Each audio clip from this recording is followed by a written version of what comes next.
দেশের প্রতিনিধিদের ব্রিফিং করা হলো, রাষ্ট্রপতিকে ব্রিফিং করা হলো, অল পার্টি মিটিং এ প্রত্যেকটা রাজনৈতিক দলকে ব্রিফিং করা হলো। এগুলো কখন হয় স্যার? এগুলো যখন আমাদের একটা সীমা থাকে, সেই সীমা যখন পার করে ফেলে তখন আমাদের আর কোনো রাস্তা থাকে না। আমাদের তখন অ্যাটাক করা ছাড়া একটাই রাস্তা থাকে, তখন যে অ্যাটাক করতে হবে। অ্যাটাক করা ছাড়া কোনো রাস্তা নেই। আজকে আমাদের যে জায়গায় আমরা এসেছি, আমি বলবো G20 যে দেশ আমাদেরকে সমর্থন করেছে এবং এই যে নিন্দনীয় ঘটনাটা ঘটেছে তার নিন্দা করেছে, আমি বলবো আমাদের ভারতের তরফ থেকে সমস্ত দেশ পাকিস্তানকে ইমিডিয়েট বয়কট করতে হবে।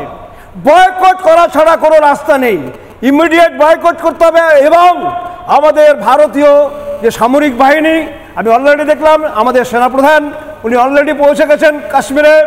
সুতরাং আমরা বলছি ইমিডিয়েট একটা অ্যাকশন নেওয়ার জন্য। ইমিডিয়েট অ্যাকশন না নিলে ওরা আজকে ভাবছে যে আমরা বুঝি সেই ওই 65 সালে 71 সালে যা করেছিলাম, তারা আমাদের আক্রমণ করেছে, তারপরে আমরা আক্রমণ করেছিলাম, সেই জায়গায় আমরা আছি না। আমরা সেই জায়গায় নেই। আমরা এখন জানি কি করে মারতে হয়। সুতরাং সেই জায়গাতে আমাদের ইমিডিয়েট আসতে হবে এবং তার জন্য আমি বলবো একদিন দুদিন নয়, ইমিডিয়েট আজ হলে আজকে শুরু করতে হবে। আমি কুনাল স্যারের কাছে যাব। একটা বড় ব্রেকিং আসছে, আমি সেই ব্রেকিংটা নেওয়ার আগে দর্শকদের বলে রাখি, কেউ টিভি ছেড়ে উঠবেন না। এই মুহূর্তে ইউটিউবে দেখছেন, যেখানে দেখছেন, এই ব্রেকিংটা পুরো ঘটনার মোড় ঘুরিয়ে দেবে। আমি এরপরে আসবো। কুনাল স্যার বলুন। আমি বিমলদার ব্যাপারে সম্পূর্ণ একমত, কিন্তু একটু কারেকশন করছি। আমরা আর্মি উইল টেক ডেফিনেটলি কোনো অ্যাকশন নেবে এবং তার জন্যে ইন্ডিয়ান আর্মি সব সময় প্রস্তুত, কিন্তু কখন দেবে সেই সময়টা আমরা ডিসাইড করব। কোথায় আমরা অ্যাটাক করব সেটা আমরা ডিসাইড করব এবং কিভাবে আমরা এই অত্যাচারীদের পানিশমেন্ট দেব সেটা আমরা ডিসাইড করব। সুতরাং ইমিডিয়েট মানে এখনই নয়, একদিন, দুদিন, 7 দিন, মেবি 10 days। হ্যাঁ, সুতরাং এই টাইমটা আমরা ডিসাইড করব পরিস্থিতির ওপরে। ইমিডিয়েট মানে এই নয় যে আমি 1 ঘন্টার মধ্যে অ্যাটাক করব। আমি একটু বিমলদা আপনাকে একটু কারেকশন করে দিলাম। আমি আর একটা জিনিস বলতে চাই যে আমাদের যে এই সর্বদলীয় হচ্ছে, আমাদের খুব দুঃখের সঙ্গে আমি জানাচ্ছি, এটা কোনো পলিটিক্যাল ডিসকাশন নয়, কিন্তু আমাদের দেশের মুখ্যমন্ত্রী মমতা ব্যানার্জি তিনি he has express some doubts about army's efficiency. তিনি বলছেন যে আতঙ্কবাদীরা এসেছিল, এতক্ষণ ধরে একজনকে জিজ্ঞেস করে তারপর গুলি চালাচ্ছে, আর্মি কি করছিল। অত্যন্ত নিন্দনীয় স্যার, আমরা সেই কমেন্টে যাচ্ছি না, গেলামই না, জাস্ট ইগনোর। যারা ভারতের আর্মির ওপর সন্দেহ করবে তাদেরকে ইগনোর করলাম, তাদের নিয়ে আলোচনা করলাম না। এদেরকে কি আলোচনা করবো স্যার? হ্যাঁ, শেষ করুন বাকি দুজন। না, আমার কথা হচ্ছে যে এই অত্যাচারের ফল আমরা ইন্টারন্যাশনালি তো জানি এটা একটা কিছু হবে, কিন্তু মেন জিনিসটা যেটা আমরা ডিসকাস করছিলাম যে পাকিস্তান এই কাশ্মীরের যে ইকোনমিক্যাল আপরাইজ সেইটা সহ্য করতে পারছিল না এবং সেইটাকে ভয় পাওয়ানোর জন্যে অমরনাথ যাত্রার কে ক্যান্সেল করাচ্ছে। ট্যুরিস্টরা বহু 90% ট্যুর প্রোগ্রাম ক্যান্সেল হয়ে গেছে এবং সেইটাই পাকিস্তান চাইছিল, কিন্তু আমরা চাই যে সমস্ত দর্শক যারা কাশ্মীরে যাওয়ার প্ল্যান করেছিল তারা যাক। ঠিক আছে, আমি এখানে অজয় স্যারের কাছে একবার আসবো। স্যার, আমার কথা হচ্ছে আজকের দিনে দাঁড়িয়ে এই মুহূর্তে যদি একটা অ্যাটাক হয়, আপনি পুলিশ কর্তা, আপনি ভেতরের ইন্টেলিজেন্সটা জানেন, ভেতরের নিরাপত্তাটা জানেন।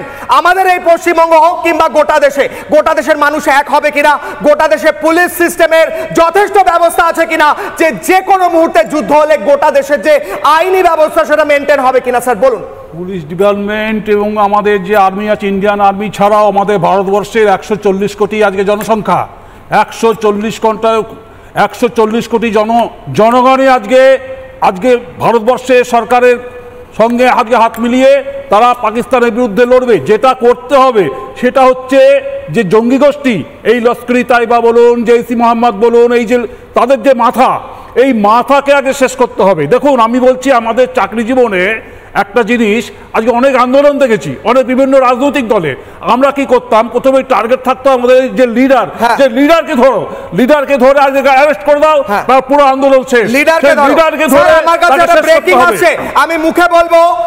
ইসরায়েলের প্রধানমন্ত্রী বেঞ্জামিন নেতানিয়াহু তিনি ফোন করেছেন প্রধানমন্ত্রী নরেন্দ্র মোদীকে। এখন হচ্ছে এই আপডেটটা, ইসরায়েলের প্রধানমন্ত্রী বেঞ্জামিন নেতানিয়াহু তিনি ফোন করেছেন প্রধানমন্ত্রী নরেন্দ্র মোদীকে। ফোনে কথা হয়েছে, কোনো গুরুত্বপূর্ণ সিদ্ধান্ত হয়েছে বলে জানা যাচ্ছে। বিগ ব্রেকিং, কিশোরার অগ্নিবাণে এই মুহূর্তে সবচেয়ে বড় ব্রেকিং। ইসরায়েল দাওয়াই কি নিতে চলেছে ভারত।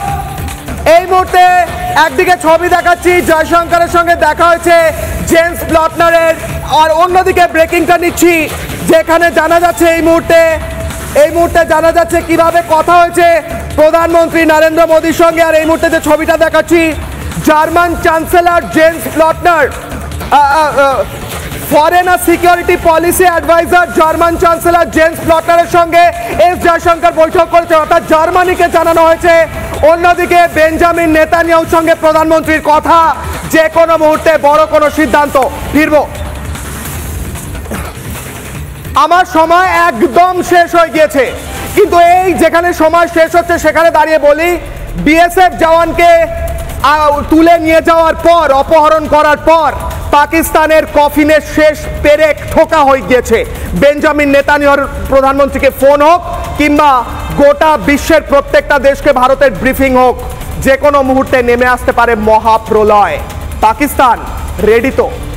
নানা ধরনের কন্টেন্ট দেখার জন্য লাইক করুন, শেয়ার করুন আমাদের ফেসবুক পেজ, সাবস্ক্রাইব করুন আমাদের ইউটিউব চ্যানেল। পাশাপাশি অন্যান্য ব্রেকিং নিউজের জন্য অবশ্যই চোখ রাখুন রিপাবলিক বাংলায়।